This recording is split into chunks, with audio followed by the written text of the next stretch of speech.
through 21st century, the emergence of advanced technology in the digital age presented a dramatic change in global warfare overall, such as the utilization of the MQ-9 Reaper and its countless strikes in Pakistan and other parts of the Middle East. The development of cyber attacks against opposing countries, observed through Russian cyber attacks on the US in the past decade, where Russian hackers, according to CNN, penetrated many sensitive parts of the White House. These examples demonstrate the animosity and the conflict that have arisen between the different groups, and how the new era of technology has created new conflict issues overall. During most of the 20th century, drones and hot air balloons were used specifically for spying during the time of the Cold War. It wasn't until the aftermath of 9/11, however, that the CIA began using flying drones over Afghanistan as a part of the war against the country. That led to the very first CIA drone-based kill operation that took place in the early year of 2002. Drone strikes have increased exponentially since then, seen in countries such as Afghanistan, where there have been approximately 6,000 drone strikes that have occurred, and more than 4,000 killed because of it. Not only of the people that were killed were Islamic extremists, but more than 100 children and 200 civilians have been killed in Afghanistan alone. This new era of drone strikes has led to many ramifications for countries morally and economically. Drone striking is often criticized because of the many strikes are inaccurate, of course, which leads to the killings of citizens and children of whom are not associated with ISIS or other extremist groups like Al-Qaeda.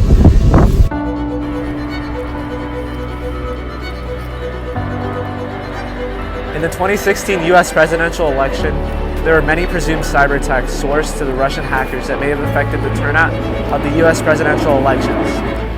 Russian hackers used Facebook as an outlet to target voters and persuade them. Russians targeted US Democrats to try and break their Western ideals and break democratic norms through social media. Hundreds of thousands of Americans saw social media messages or posts on Facebook and elsewhere, which in turn are presumed to have affected election results.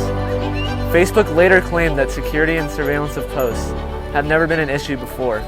Facebook is intended to be a free platform. Facebook later emerged to strengthen its cybersecurity.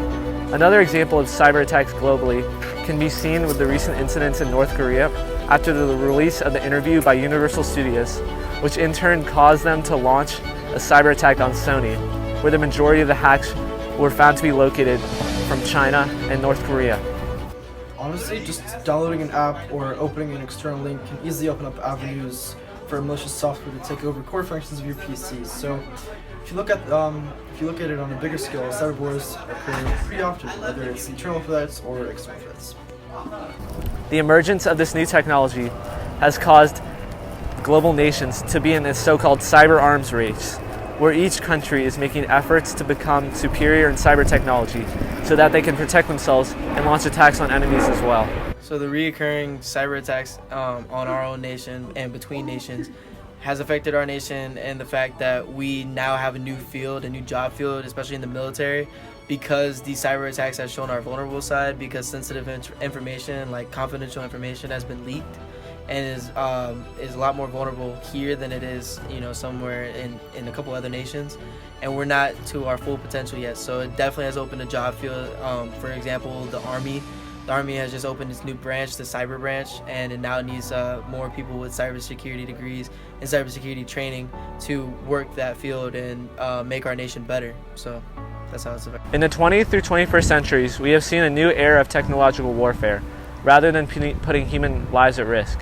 As you may have noticed, there are pros and cons associated with this technique of warfare. However, cyber attacks and drone strikes are still immoral ways of initiating conflict. They emerged.